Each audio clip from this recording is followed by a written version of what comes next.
Good evening, everyone. I hope that you can all hear me, whoever's watching.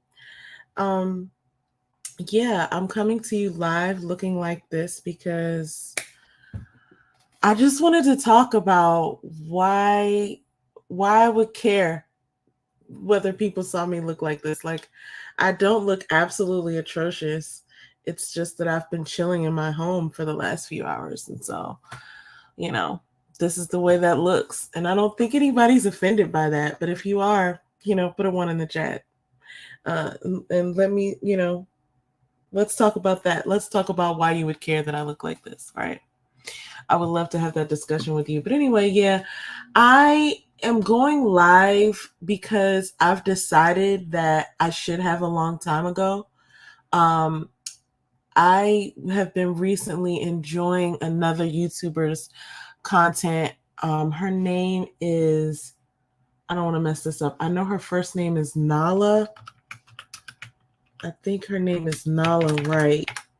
Anyway, I really enjoy her content. I just recently came across her. Yep, Nala Wright.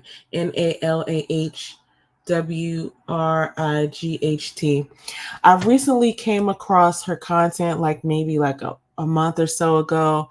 And she's been doing this thing that I'm so inspired by, which is going live.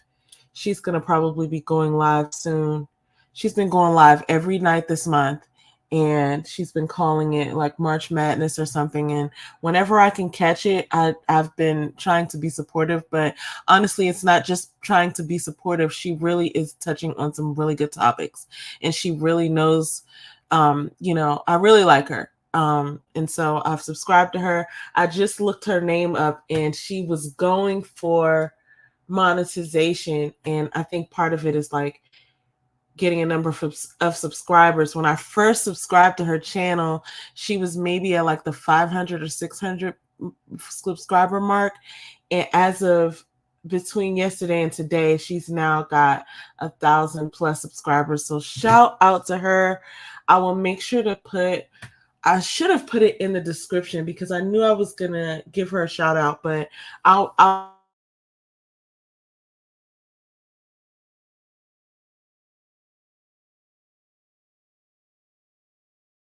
check her out. She is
Hey, I'm back. That was funny. So yeah, I went off live for a second. I don't know what's happening. But the internet wants to be a little bitch. That's what's happening. Anyway, hey Ellen, yeah, I think I was frozen for a second.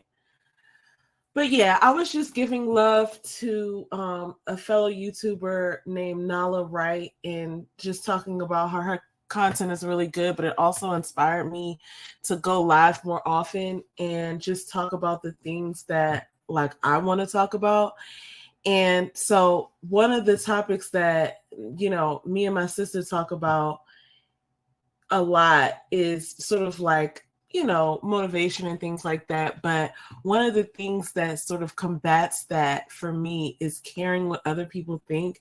And I hate to include myself in that category, um but it's true. Like, I do care what other people think, and it's cool to not care, right?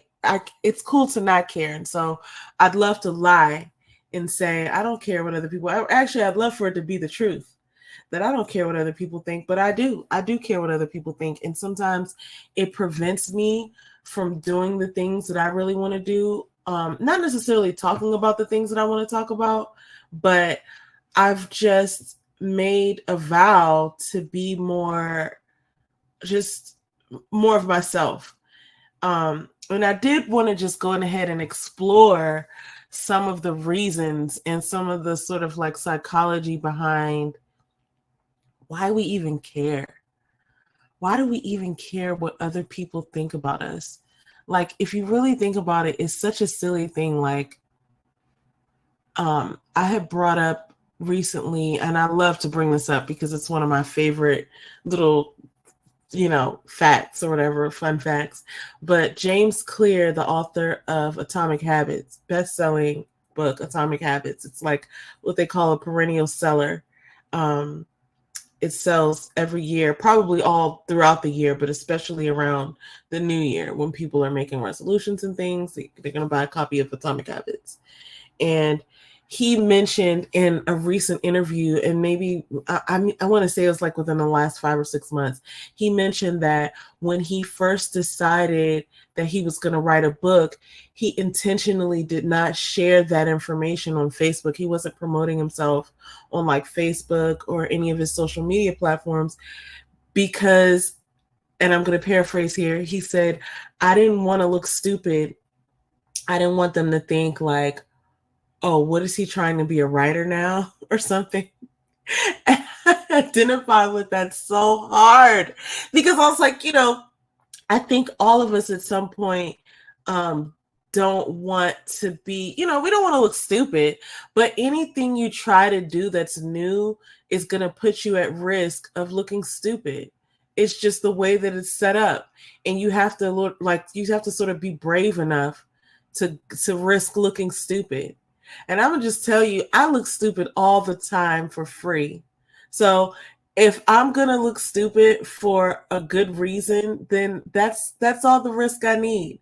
On top of the fact that this isn't even on, like, I actually have a list of like sort of thoughts that I wanted to go through, but while we're just there, I just want to take this moment to be like, I can't even readily identify on my list of like people that follow me and I follow on social media. I can't even readily identify who would be in the ballots waiting for me to look stupid so that they could point at me and say, oh, finally, or not even finally, but like, yeah, I knew it. She was going to try something and look stupid. Like most of the people that I've sort of collected along my life, are supporters. Like I can't even think of a person who might be lurking in the bushes, like waiting to point at me and laugh. And so the very thought and idea of that being an issue, and like I identify with James Clear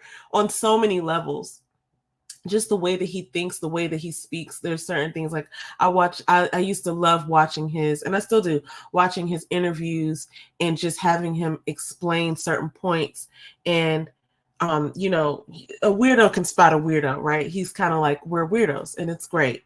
But when he said that specifically, I was like, wow, I didn't know that was a thing that we would have in common, because here he is, this best-selling author. But then I had to realize that like that book came out maybe like 2017 or something like that. So before that, his frame of reference wasn't like, that wasn't his identity. His identity wasn't, I'm a best-selling author. And in fact, it probably still isn't.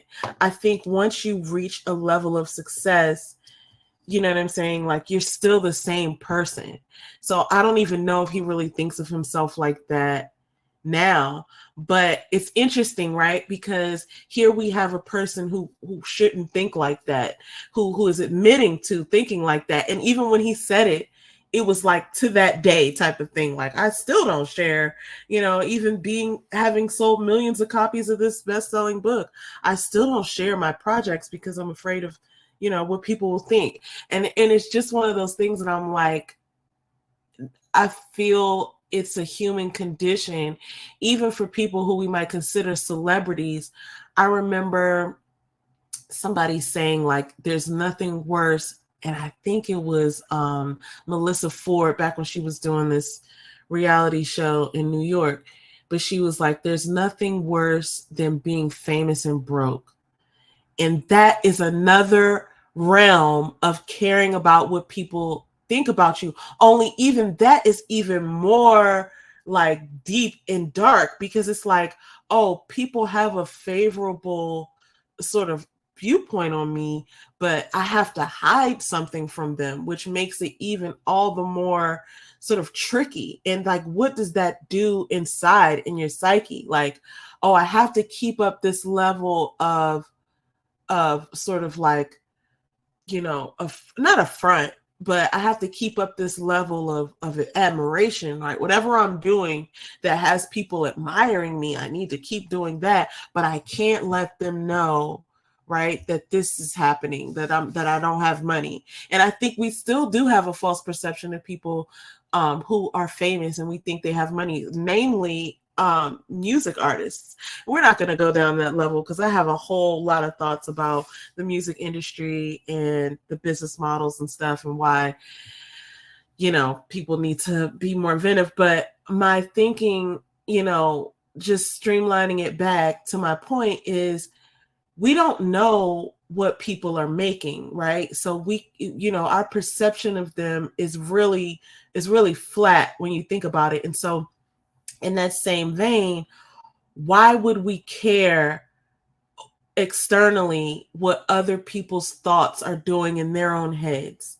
Like, I mean, of course you don't want to be hated, but for you I think you have to do some stuff, some sinister stuff to be hated. I think for the most part, people are good and they want good for other people. And honestly, if there are other people around me, I would want to identify them as soon as possible so that I could get them on out of here. So it actually goes deeper into the point, like, why would I care what other people think? And then also, why wouldn't I want to know who the people are who are thinking poorly of me or who are waiting for me to fail, right? Anyway, I've gone all deep down into this topic before I've even started with the thoughts that I've written, but I do have some comments over here. I just love Ellen. Ellen, you are the shiznizle. Yes, I was frozen for a minute. I was frozen like the Disney movie. I think she said, we back. She said, I thought about writing a book. I actually brainstormed, but then I got lazy. Oh, I want to talk about that.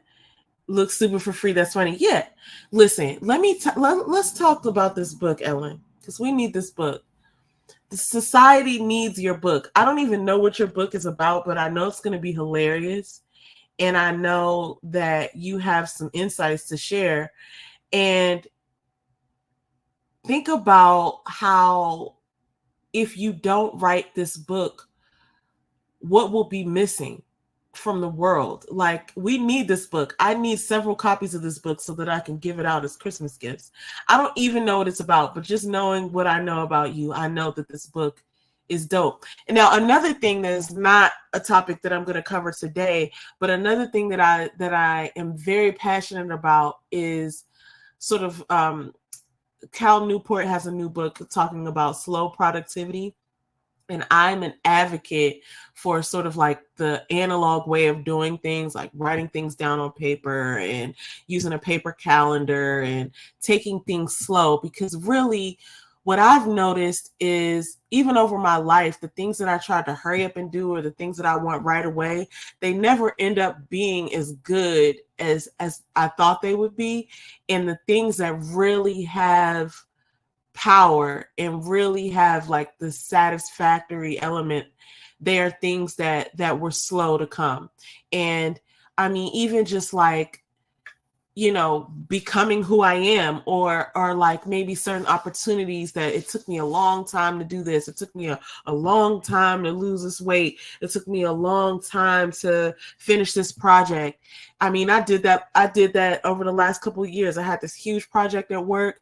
I started working on that project realistically in 2021, summer of 2021, and I just put the finishing touches on it in October of 2023. And I didn't even realize, that I mean, I didn't even, I knew it was going to take that long, but it was like going through the motions of it. It didn't even feel like that amount of time. But when I look at the project is still a living and breathing thing.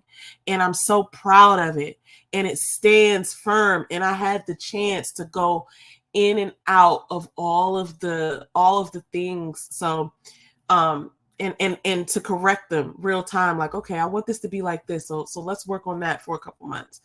And so really what I'm saying, Ellen, is it might take you a long time. I don't think you necessarily got lazy. It's going to take some time for you to think out your thoughts. But it doesn't have to be perfect, you know what I'm saying? Like, this is your first book, I suppose, because you're saying you thought about writing a book. That makes me think you haven't written one before, but I could be wrong. But if this is your first book, it might take some time. James Clear, going back to James Clear, he was saying how I think it took him like maybe 2 to 3 years to write Atomic Habits. And Ryan Holiday is one of my favorite writers, and he actually uses index cards to write. And it takes him about 1 year to 2 years to write a book, because he's reading a bunch of books, like physical books. He's doing research. He's collecting the research on these index cards, and he's going through them. And it takes him he has some videos on his channel about like some of the books that he's put together. And he writes about like stoicism and stuff like that. But I mean, a book is a book. He writes his books in that way, and he puts them on index cards, and he organizes them, and he reorganizes them, and he makes cuts, and then he sits down. Once he gets a certain amount of cards, like he fills up one of those like caddies full of index cards. Once he has them all flagged, then he'll sit there with a stack of cards and just start writing from the cards. And that's just like the easiest way for him to do it. And he learned that from Robert Greene, who's 48 Levels of Power. So there's a way to do anything, and I feel like if you take your time and do it right, it's gonna be evergreen. It's going to be something that people can come back to.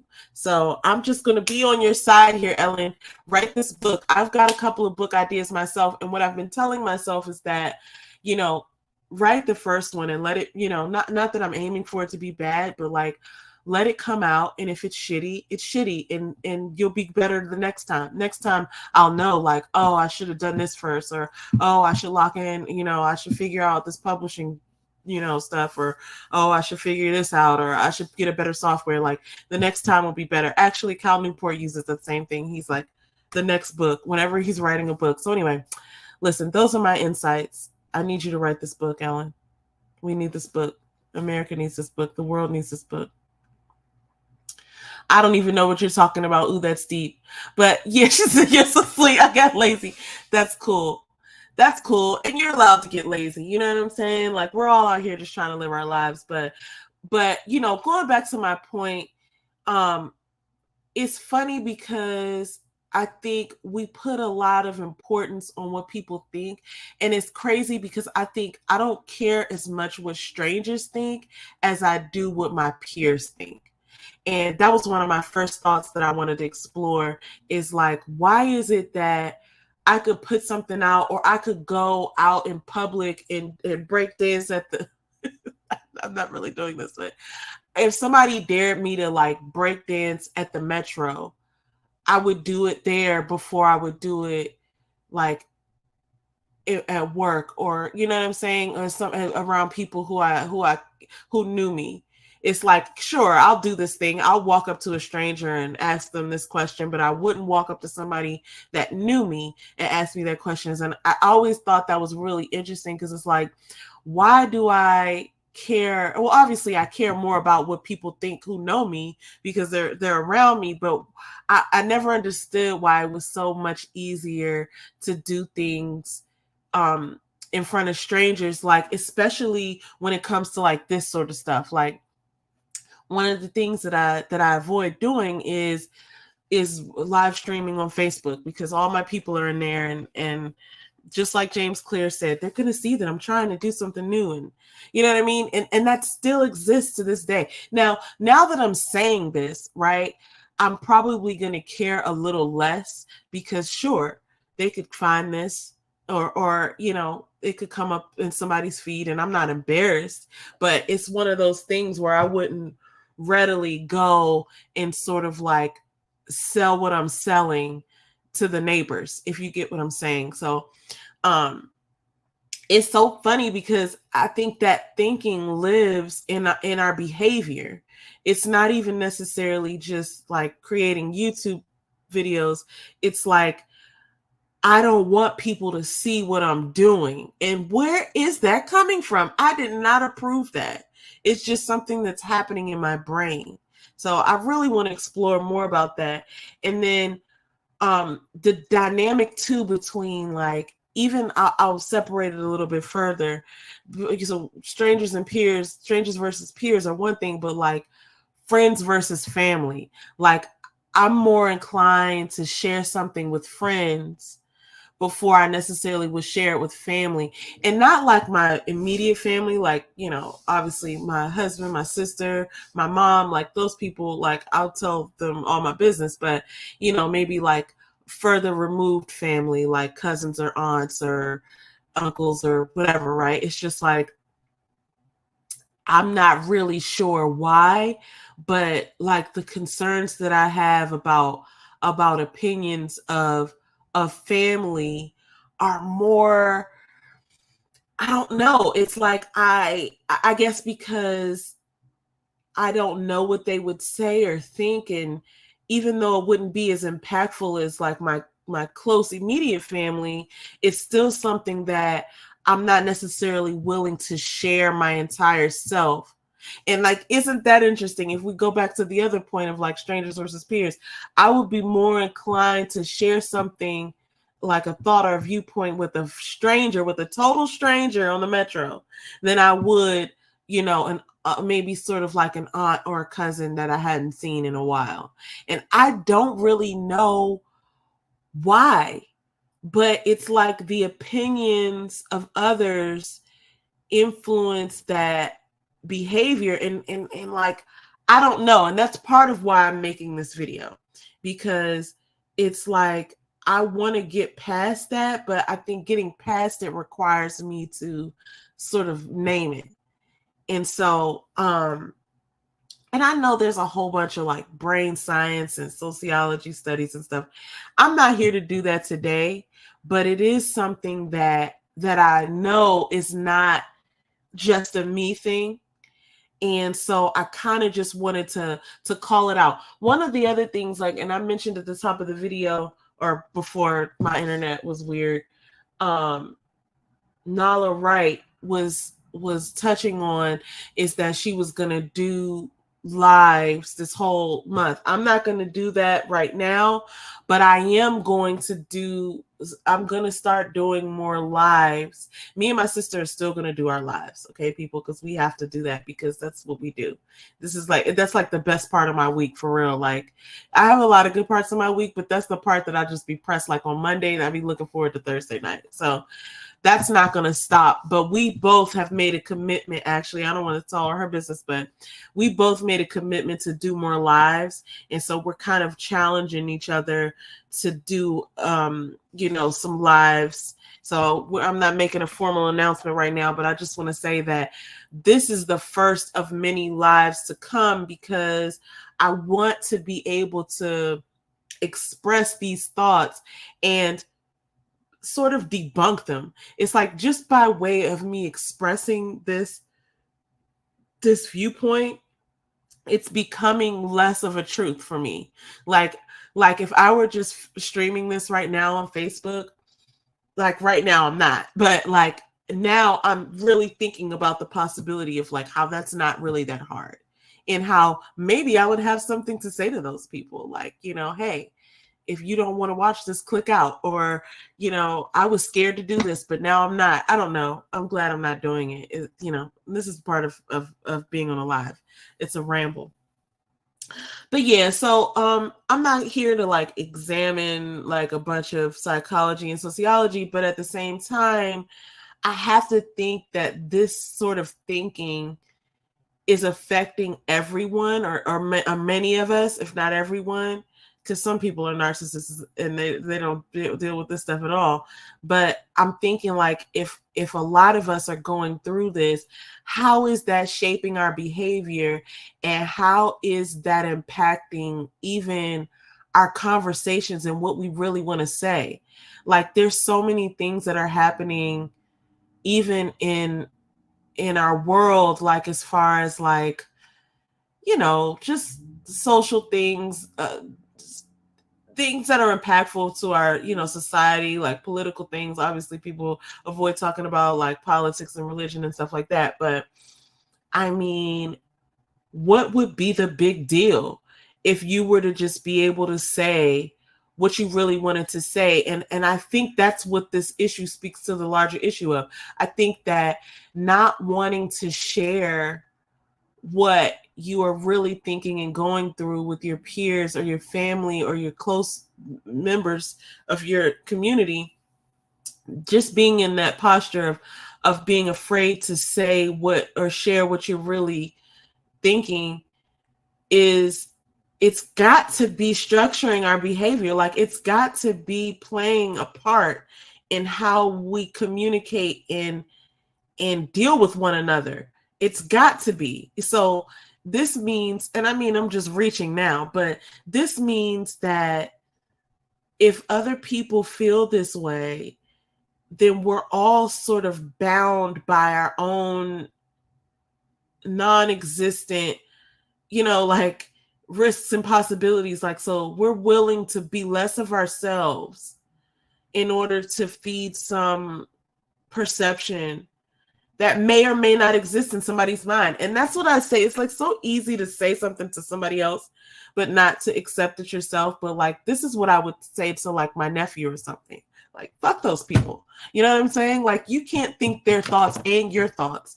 And guaranteed, son, your thoughts are better than their thoughts. You know what I'm saying? Like, that's what I would say to him.